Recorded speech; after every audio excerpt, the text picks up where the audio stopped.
I said we'd start off with a little levity, and that's jokes, you know. I don't do this very often, but tonight I thought I would do this just for the fun of it. You know, in Greek and in Hebrew, the nouns are masculine, feminine, or neuter. There's reason for that. In Hebrew, the nouns are masculine and feminine. All right, singulars and plurals.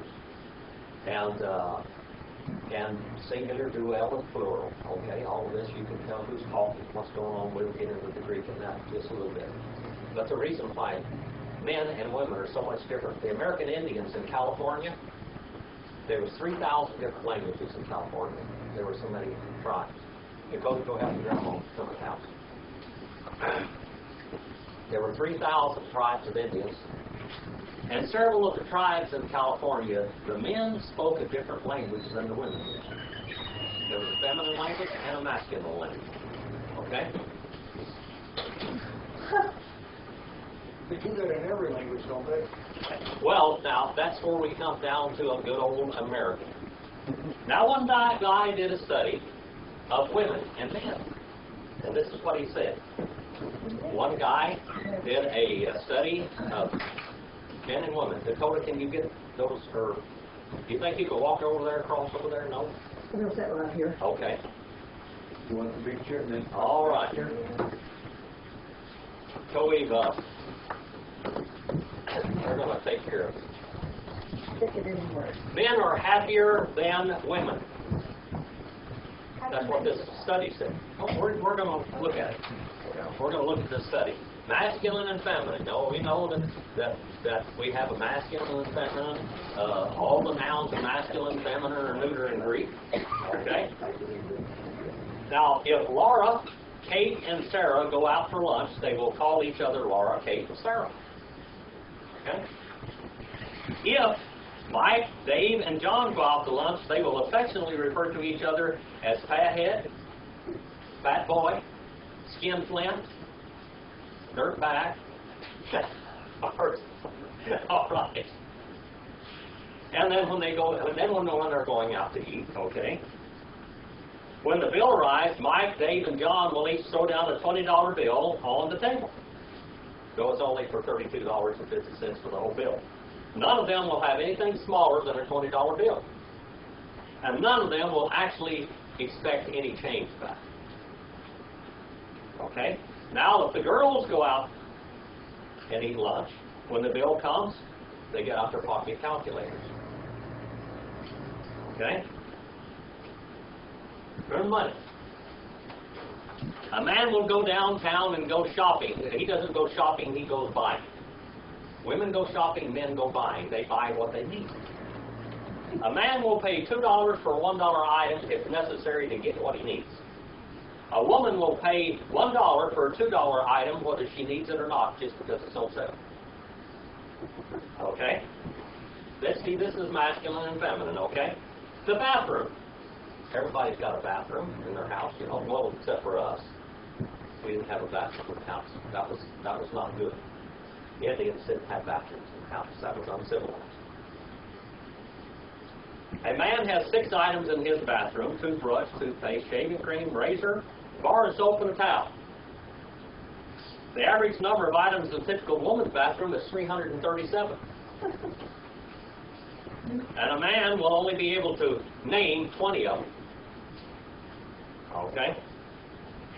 Now, arguments. A woman has always the last word in an argument. If a man says anything after that, it's a brand new argument. All right? That's another argument. A woman worries about the future until she gets a husband. A man never worries about the future until he gets a wife. Success. This is how you measure success. A successful man is one who makes more money than his wife can spend. A successful woman is one that found such a man. Okay? Married. All right? Feminine and masculine. A woman marries a man expecting that she can change him. A man marries a woman expecting that she won't change, but she does. Dressing up. A woman dresses up to go shopping, to water the plants, to answer the door, to answer the phone, to read a book, to go get the mail. A man dresses up at weddings and funerals. Now this is what this guy says here now. Men wake up as good looking as they did when they went to bed. Somehow women deteriorate during the night and have to put their face back in order in the morning. Offspring. Children. A woman knows all of her children. All about her children. She knows about the dentist appointment. She knows about their romances, their best friends, favorite foods, secret fears, hopes, and dreams. A man vaguely is aware that they're in the house. All right. I thought I'd give you a little of that before we got started here. All right. Galatians 5 and 10. Paul the Apostle was writing to the churches of Galatia. They have great big problems there. The Judaizers are there. These are the people that want to go back to the law. Okay? They want to go back to the law and serve the law. And Jesus has set them free from the law. So the Apostle Paul is writing all kinds of evidence telling them that the law is dead with Moses. They're alive with Jesus Christ. Forget it. And he starts saying some bad things to them here pretty soon. All right? We'll read it in Greek to begin with. Anyone read the first word? I know our scholar can. Do you know what that word says there, Brother Jay? Ego. Ego. Now that's where we get our word ego in English, is from this word. Ego. Huh? It's not like the waffle. No. Ego. That's an ego. Ego. There we go. This is the ego. Ego. We have an ego. Our word ego comes from this Greek word right here. So much of English comes from Greek. All of your medical terms come from Greek and English. English borrows a lot of words from a lot of different languages. Probably less than 1% of the English language is actually English. All right. All of your legal terms in English are what? Latin. All right. And English also. English has the same final letter that Greek does.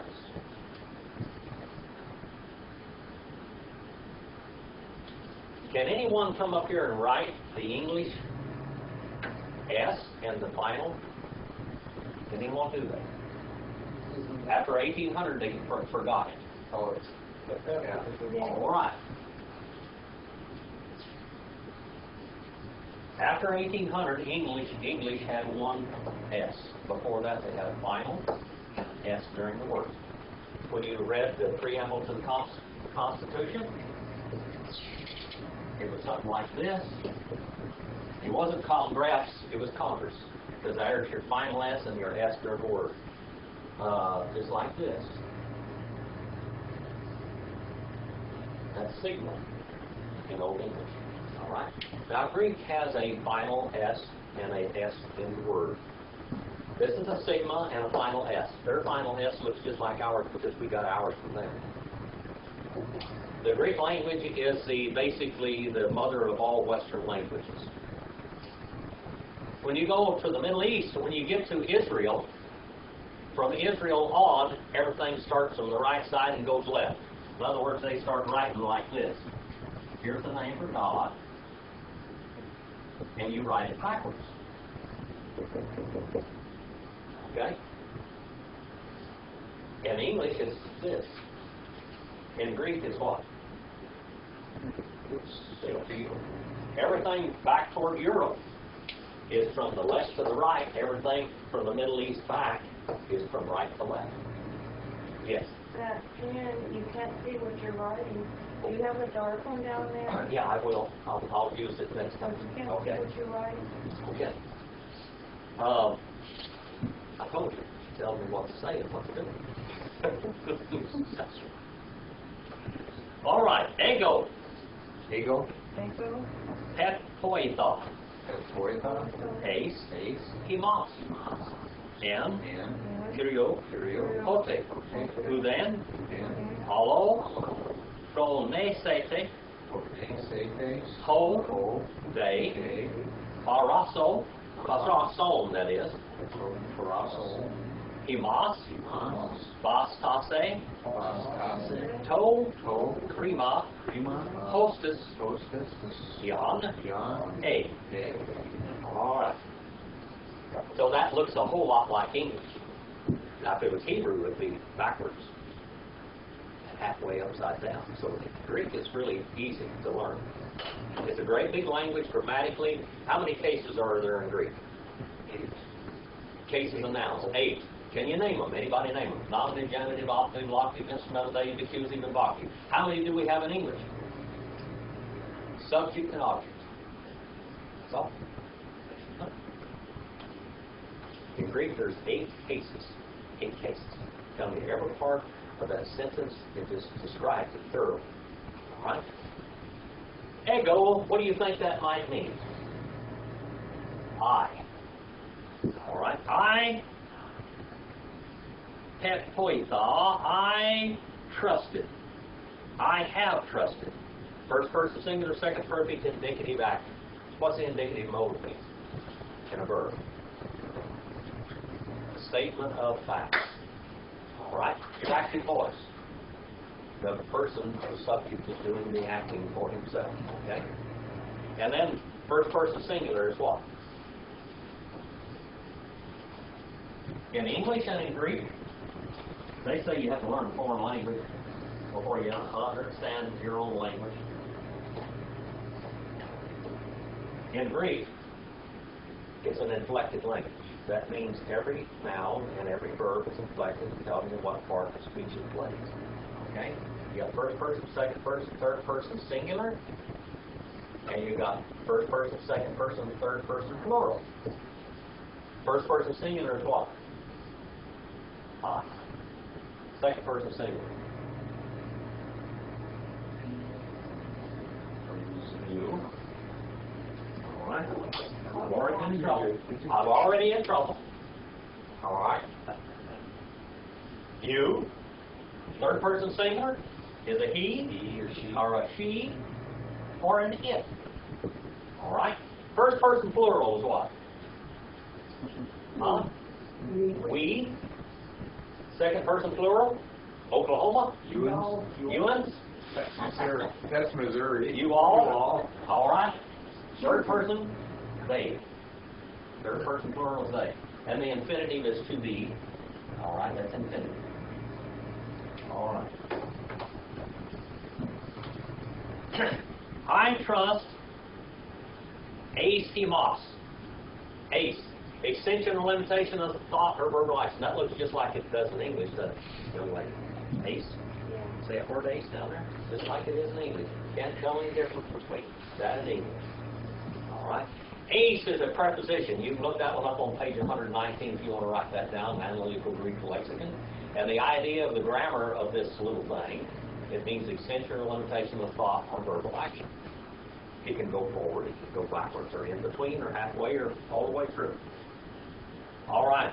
I trust, I have trusted completely in ye. So this means right in you. You trusted in them. Himas. That's accusative plural, second personal pronoun. Okay? Himas. In Kyrio. Now that word in there, that's a preposition, page 137. Analytical Greek Lexicon, and that just exactly, it sounds just like it does in English, in. And in English, in is a preposition. All right? And here it's a preposition. All right. And then Kyrio. Kyrio. Who is that? Kyrio. Kyrio. It's Jesus. The equivalent of this in the Greek, or in the Greek Old Testament, when they translated from Hebrew, is Jehovah. That's what it's talking about right there. In the Lord. That hote. So casual conjunction. Who then? Not one thing. That comes from uk, they, and hina. That's what we call a 3-part word. It comes from uk, they and Enoch. Moreover, not one, or and not one, nothing other, ye shall think. This word is phroneo. It comes from phroneo, and it's second person plural. See that? You all. All right? Second person plural, future, indicative and active. Future tense. You shall think. Right? And then we have a whole, and that is a definite article. Ho, aristorchon, arthron in Greek, the definite article. There are no indefinite articles in Greek. What's an indefinite article? What are they? In English, what's an indefinite article? Yes. Huh? Yes. No. A or an. A tree, a boat, a horse, a dog, or an, whatever. That's an indefinite article. There aren't anything like that in Greek. All right? The one. We also have a practical substantive there. That one, when I say the one. Now this is describing the one. All right? And the one troubling. Now look at that word, tarasso. Tarasso. That's who's doing the troubling. This one, the one troubling. Tarasso. It's nominative, singular, masculine. It's one person. Now we know, now in English you can't tell who this is. But we know that there was one person, one false teacher troubling this church. One man. One man, because it's nominative, singular, masculine. And he was a man, too. It wasn't a woman, it's a man. He's nominative, that's the case of the subject, singular in person, masculine in gender. So we know something about the person that's causing trouble in these churches of Galatia here. Okay? And it's present participle active. Now the participle is kind of a marriage between a noun and a verb. Okay? It acts like a verb. See, we've got present participle active, just like a verb. It's like a gerund in English. Running, jumping, troubling, agitating. All right? The idea is to go out and muddy up the waters.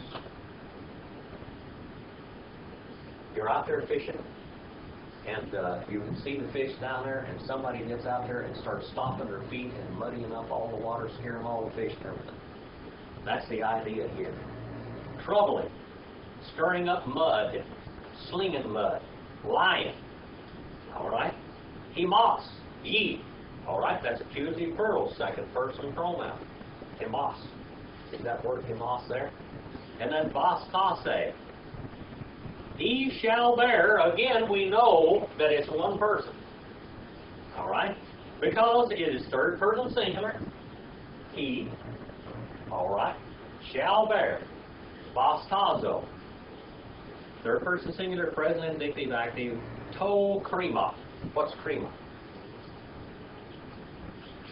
The judgment.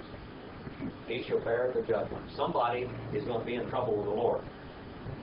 Hostis eon a. Whoever he may be. That little word they there is he may be. That's third person singular, present, subjunctive, active. He doesn't know who he is, but he knows he's a man, and he knows one person. All right? So we can find that just from the language of Greek. We have no trouble finding out that it's one person, and he's a man. Even though it doesn't say that in English. 5 and verse 11. 5 and verse 11. We start off with the same word again. All right, how do you say that word? Ego. All right, ego. And then they, adelphoi. All right, a, peritomain, ete, caruso, T, ete, diokomai, ara, tater gete, to, scandalo. Are you getting some of these in English? All right? Because these words are like in English, okay? To, staru. All right. I, moreover I, brethren. Adelphoi. It comes from Adelphi, and Delphi. All right, what does Adelphi mean? What does Delphi mean? Delphi means womb. Same womb. Womb. And this is from the same womb. That's what brother means, from the same womb. If you got a brother or sister, you come from the same womb. Okay? And that's what they called each other as brothers and sisters in Christ, like Brother David. All right? Sister Faye, Brother Joe, Sister Dakota, Sister Marilyn. All right? Brothers and sisters. All right? That's what they call the church. From the same womb, because we're all born in the family of God. Okay? Motor I, brethren. By the way, for the word brethren there, what part of speech is that in as a noun? It's a case of address. The case of address. When you address somebody, that's in the vocative case. So it's vocative, plural, masculine. Right? Moreover, I, brethren, if. Now this word if here, it's first class conditional since circumcision, yet I preach. He said, if I did that, all right, so you're saying that I preach circumcision. They said that he was a Judaizer. Paul's not a Judaizer, is he? Not a Judaizer, but they said that he was. This person, whoever this guy was, he told his church that Paul preached the circumcision. That he preached. That circumcision is very homemade. That means to cut around. That's what it literally means. When a man is circumcised, he's cut around. Cut the foreskin off. All right, that's what they do. That's literally what he's talking about here. Paul's going to use a different word in a few minutes. So we need to. This is the circumcision. This is the people, the circumcisers that he's talking about. They wanted the Christians, men, to be circumcised, and Paul said no. That is a sign of the Old Testament covenant over here. God gave Abraham the sign of the covenant of circumcision to Abraham and his children. And all of those, that would be part of the promised, part of the people of Israel. Okay? And remember when Moses, when he left Egypt and he went down into Midian and he stayed down there with Midian with Jethro, his father-in-law, and he had some boys, remember? And old Moses kind of slipped up just a little bit. Did he not? Remember what he did? Or what he didn't do? He didn't circumcise those boys.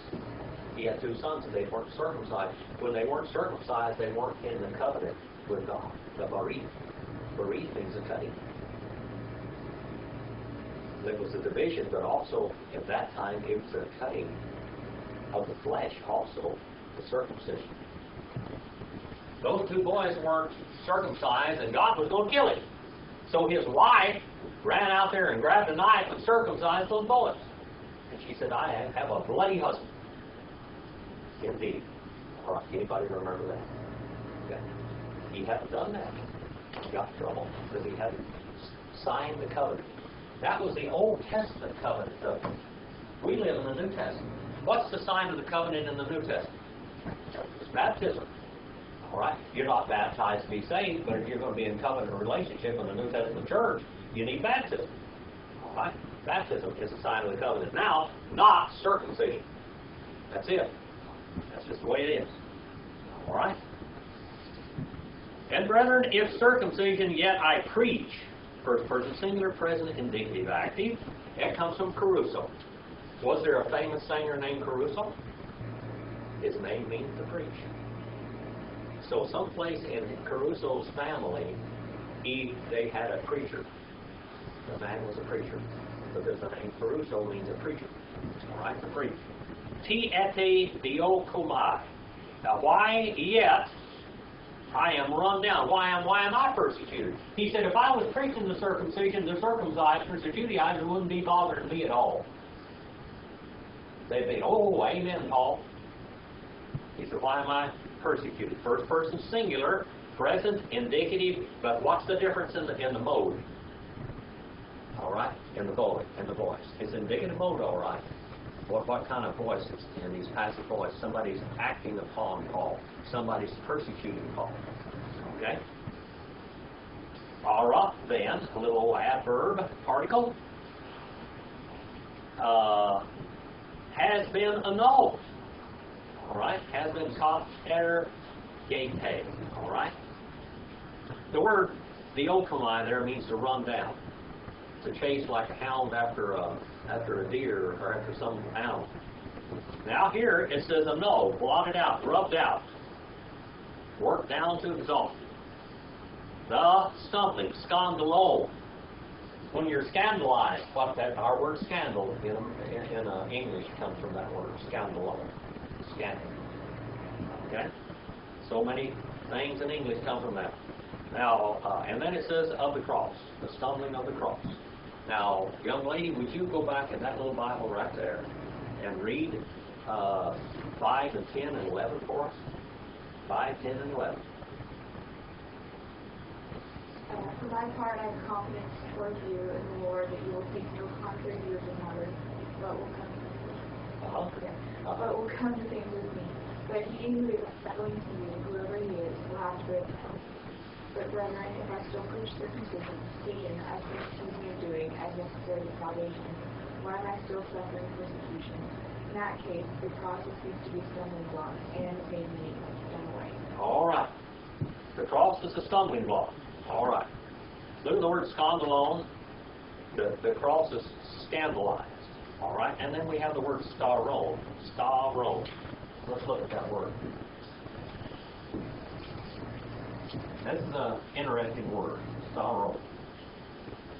Staron. The Jehovah's Witnesses stumble over this word tremendously.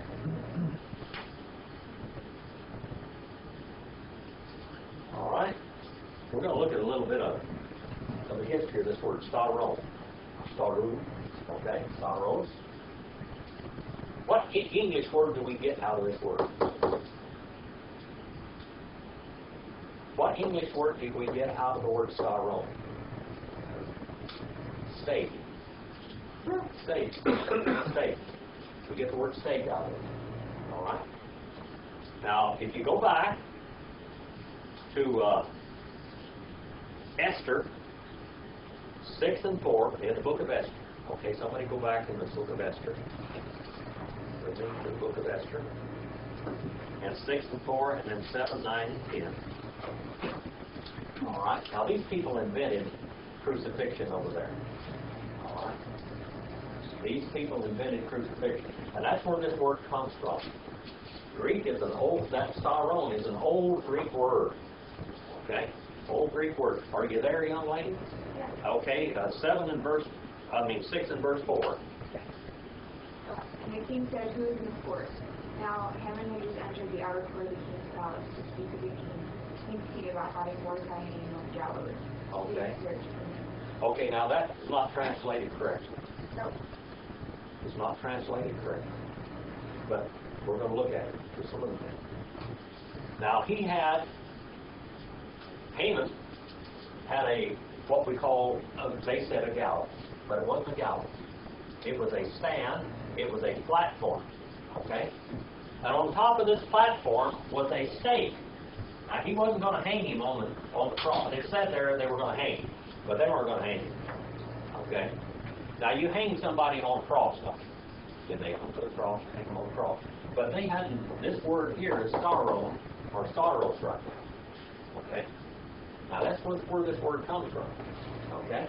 What they were going to do to Haman, not to Haman, but Mordecai, is they were going to take Mordecai, strip him off naked,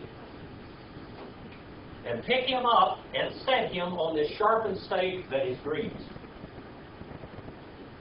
And then his body would slowly go down, his legs, that stake would slowly go up through his body and penetrate his organs until he bled to death. That's what they call staking. That's how crucifixion began. Now, a person probably wouldn't live very long like that. But Haman wanted everybody to see this man humiliated and naked and sitting on this stake up there, slowly dying, and of course the blood is running down and everything, and he's suffering and he's crying and going on. This is a horrible death. The Romans came along, and they liked the idea of public executions like this. This scared people off, so they'd be good guys. Now, now I'm going to tell you something. How many criminals would you have running the street of Bakersfield if we had crucifixions downtown in front of the courthouse? How many people would be out there messing around? Huh? Well, the Romans, the first thing they did, now they didn't change the word at all. It's still a staros, or staros, okay? But they invented this little X looking thing. And they would take a guy and they would nail him, because he would suffer longer this way than he would that way. You stick a stake up to a guy, he's not going to last too long. It's going to last a little while, but not too long. But they said, now, if I want this guy to suffer a lot, I will take him out here, and I'm going to nail one of his hands here, I'm going to nail one of his hands there, one of his feet here, one of his feet there, and we're going to lay him out there like this. They found out that when they did this, they might live 2 or 3 days suffering. But sooner or later, they expired of suffocation. They didn't last too long either. But then the Romans got an idea. Here is the stake, the iota, the key, and now we have the tau form of execution, which is crucifixion. Still sorrows. They take a guy and they nail one hand here through his wrist, and one right here through his wrist. They take his feet and they put them together and they nail. Well, they even put them side by side, put nails in them. And they would give him enough room where he could push himself up and get what they die of is suffocation. And sometimes they would even put a little thing here to set their butt on, so they could rest. They're dying, but they want this guy to die as slow as possible. Some people live 2 weeks on the cross like this, out there dying of thirst and hunger and pain and blood loss. Extreme pain. But sometimes they would live 2 weeks on the cross like this. Now that's a real elongated, protracted form of execution there. So it evolved from the stake, you're impaled, to the key, to the tau cross. That's the evolution of it. It doesn't change. But when Jesus was executed, he was executed on this type of cross. Haman was executed by impaling. He was not hung, unless you want to say setting on that stake. Hung on that stake. Yes. Peter, they crucified him upside down. Upside down. Was it on the axe? I don't know. Upside down. Probably on this one, because this is how they probably had his feet up here and his head down. Okay. Now let's go to Esther 7, 9, and 10. Young lady, are you still over there? See, we're getting some Greek, but we're also getting history too. These words have etymology. All right, young lady. 7, 9, and 10. Then Cabora wanted to meet the attendants of the king, saying, moreover, the gallows that Haman has prepared for Mordecai, whose word saved the king, standing at Haman's house, 50 cubits high. And the king said, hang him on that. So they hanged him on the gallows, that he might strike Mordecai. So wrath of the king abated. All right, now he was impaled 75 feet in the air. The ladder went up here 75 feet where everybody could see that man stripped naked and impaled. That's how he died. That's how he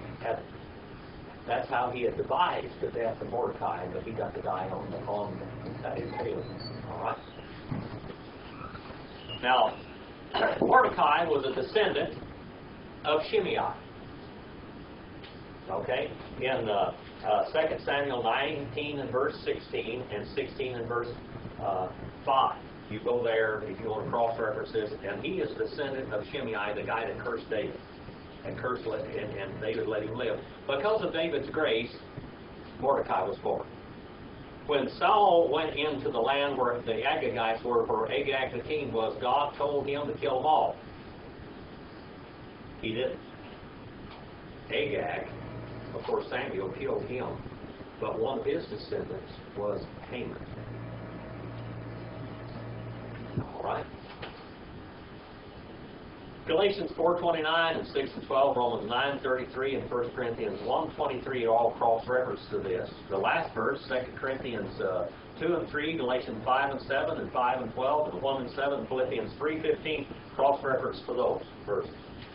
No verse stands alone in the Bible. If some other part of the Bible confirms what it says, okay? 5 and verse 12. Ophelon. Can you say that word? Young lady, can you read that next word there? Hi. See there? Very good. It's the same thing as in English. Verse 8 plus. Verse 9 in the Greek class. All right. Apokopsonte. Apokopsonte. All right. Hoi. Anastrop. Tontes. Himas.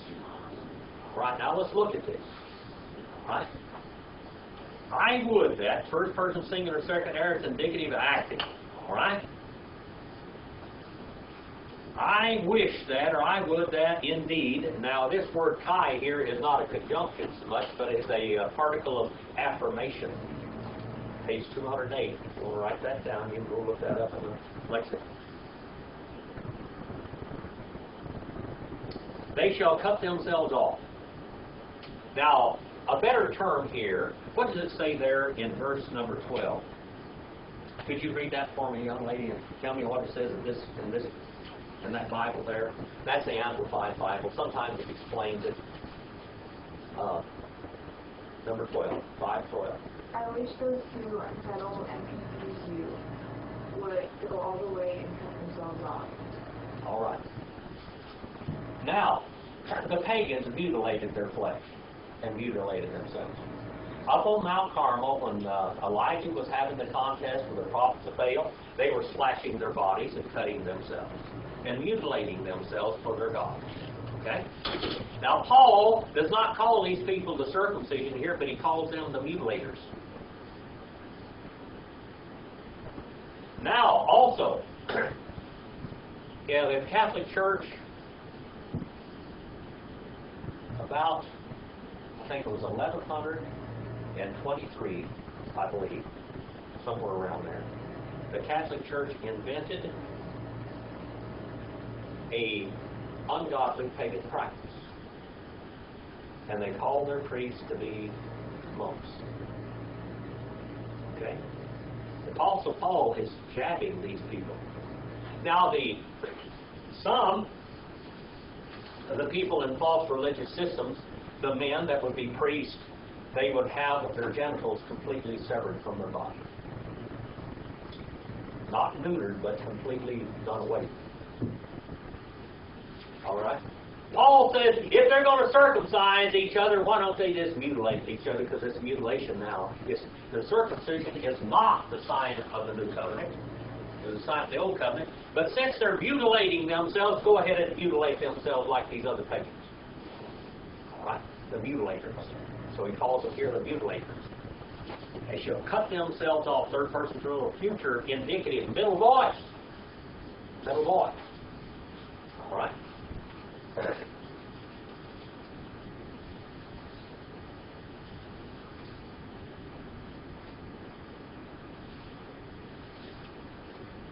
going to tell you exactly when the Catholic Church invented that.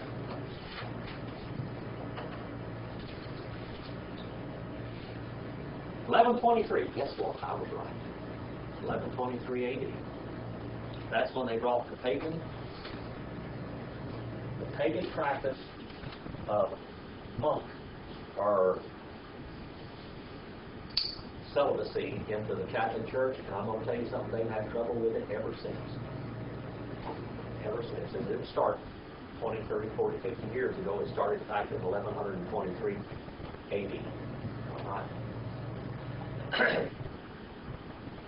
I wish that indeed they would just cut themselves, neuter themselves, mutilate themselves, like the false religions do. The one standing against you. Anastatuntes. We got a word stasia, all right? Stasia. Anastasia. Anastasia in Russian. What is Anastasia? You ever hear about the Princess Anastasia? Did you study her in high school? Anastasia, that Russian princess, Anastasia. You know what her name means? Resurrection. Anastasia, to stand up again. Here's where the word comes from. The one standing against. Nominative, plural, masculine. Now, this guy has made converts in these churches. Now the converts are standing with them against Paul. Nominative, plural, masculine, present participle, active. Accusative, plural, masculine, second person pronoun. That's what schemos is. Okay? All right. All right, 5:13. Have you learned something yet tonight? Have you learned something you'll take home tonight? Pretty well.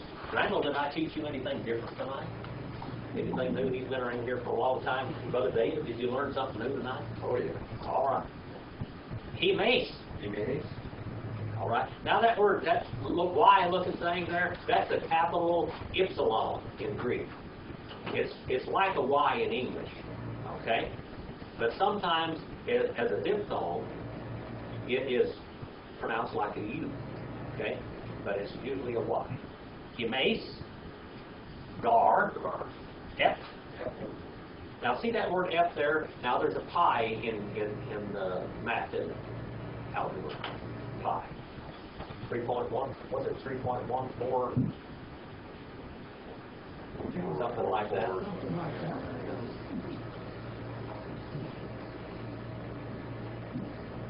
F. Eleutheria.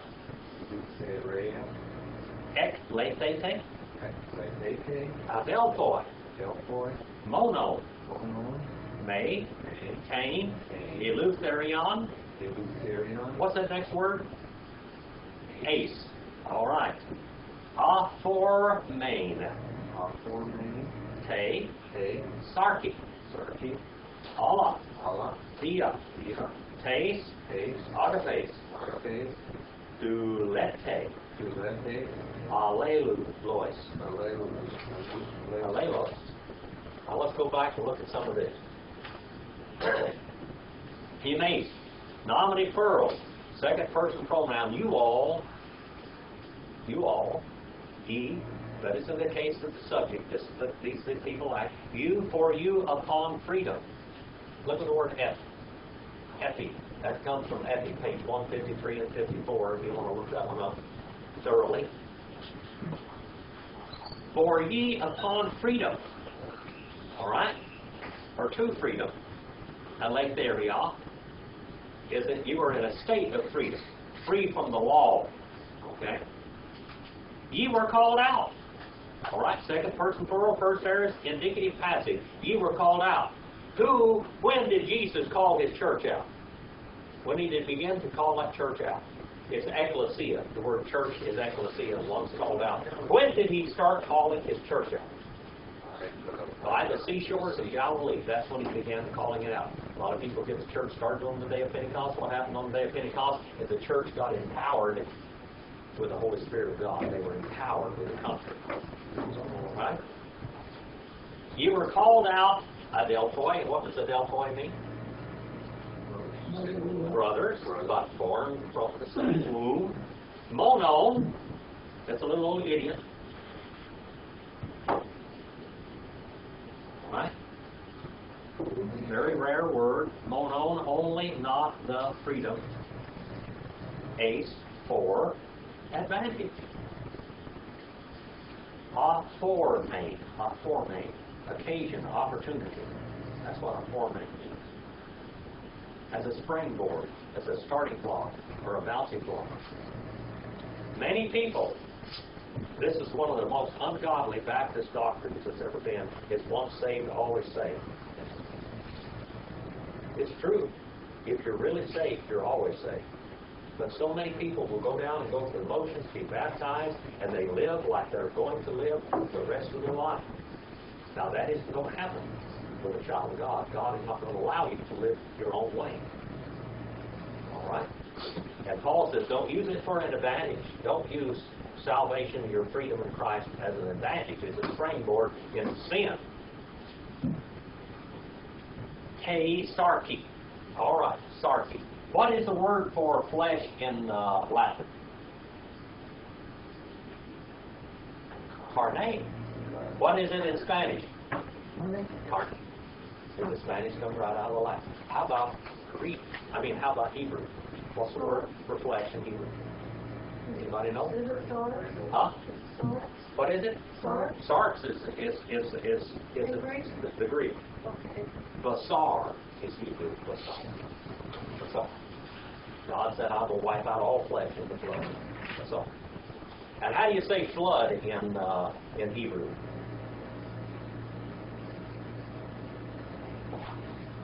Hamabu. The flood. Hamabu. All right, Hamabu. And of course, when you baptize somebody, you flood somebody. That's immersion. Baptizo. All right? Baptizo means to immerse, to flood them. Okay? To immerse them. Baptism is what? There's water. You took water and poured it on somebody, sprinkled it on somebody. In Greek, what's the Greek word to sprinkle?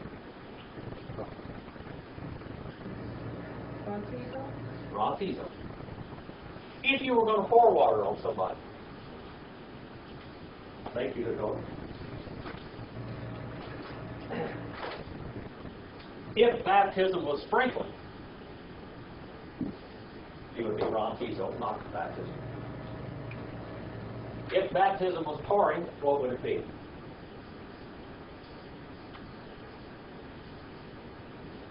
What's that word? Nipto.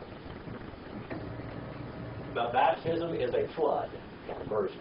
So we use the word baptizo. Okay?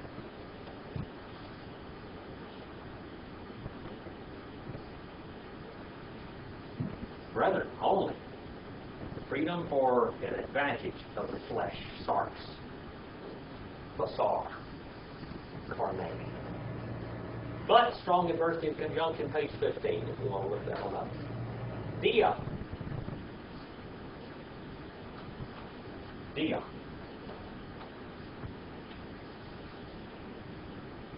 Dia. Let's get that eola in there. It disappeared when I wrote it.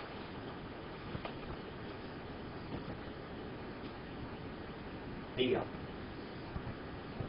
Dia. Dia means through. It's a preposition. All right? Through. By the agency of. Through the love. All right? We have a guy in the Bible called Diabolos. Diabolos. Diabolos. Remember when David was having trouble with Saul? Every time David turned around, Saul was trying to Diabolos him. He was trying to throw a spear through him. The word Diabolos means destroyer or killer. Diabolos. Murderer. He wants to pin us with a spear. Diabolos. Dia. Where the dia comes from. Dia, tes, agapes. The Lord, He spears us with His love. Remember the little cupids? They got a little heart there with the little arrows and everything. The one in the heart, you're struck by love. Because of God's love, He so loved the world that He gave His only begotten Son. Whosoever believes in Him would not perish but have everlasting life. The word agapes there. But through love, you serve as slaves one another. Agapes. There are several words for love in Greek. Quite a few words, I think about 6 of them in all reality. You get all of them, really look at them. There's some of them mean sexual desire. All right. Some of them means friendship, strong love, with a strong affection for somebody, which is philos. Okay? Aratia. We get a word aratia for that. That's from sexual desire. Okay? We get another word, pornography. Pornography is what? That's twisted, perverted sense of affection. There are people that are in love with pornography, aren't they? Men and women. Women sometimes are after women. Some men are after men. And all of it's twisted love. And then even when one of the opposite sex. Outside of marriage. All right? Pornography. This word is agape. This is a sacrificial love. This is a love that you will lay down your life for someone. Agape. Agape. Ye serve, do laete. Ye serve, do laete. You become a slave. I am a slave to God and His Word. I like that. I like doing that. You know why? What I do when I get up in the morning, Marilyn? I don't say everything. But you do study. I study. First thing I grab a hold of is the Hebrew Bible. Usually start writing Hebrew or Greek. And I study. Because I'm in love with God's Word. Because I'm in love with God. Because He first loved me. When you love God, being His servant, being His slave is not hard. If you're not in love with God, if you're not infected with the Spirit of God, then you won't care about going to church. You won't care about doing things that are godly. But when you're in love with God, you want to do godly things. What is godly? Here we have the word ungodly. Let's look at that in English, okay? People act like atheists, don't they? All right? Atheists. Atheists. What does that mean? People that's not sure that One there is a God. who actively does not believe in God. One who not gods. But what is an ungodly person also? One who actively not gods. You talk about ungodly church members. What does an ungodly church member tell you? That they're actively not related to God. Ly is the adverb there. That means action, actively. Actively not God. Actively not related to God. When a person is ungodly, they're actively not related to God. And the word atheist is right out of Greek. That's one who actively not believes in God. Or is not related to God. The word atheist and ungodly are basically the same word. Did you know that? Because both of us don't believe in God. If you have an ungodly church member, they're saying, I don't believe in God. A church member or a saved person that lives like the devil is going to get a whooping if they're God.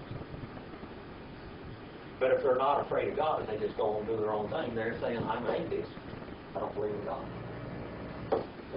They're ungodly, actively not related to God because they are atheists. They don't believe in God. There we have those terms. Hey, we're out of time. That's it. That's all you get. All right. We'll start 5 and 13 next week. 5:13? Yeah, 5:13. No, 14. 14. 5:14. 5:14. We finished on that one. On that word, advantage, An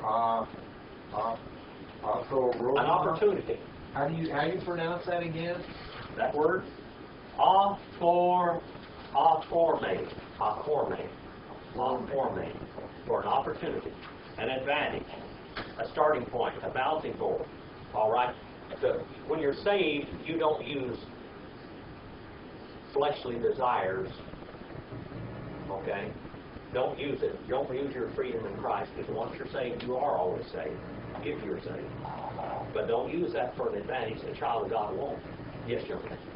I was wondering if the word brethren in verse 13 is the same word as verse 11. This other one in verse 13. All right, the word adelphoi, that's vocative plural, masculine. And then where's the other one? In verse 13. In where? Verse 13. Okay, verse 11 and verse 13. Yeah, it's the same. Okay, the same. They're both vocative plural. Yeah. But he just didn't carry on. Okay, they're in Greek is totally inflected. Remember what I said, inflected?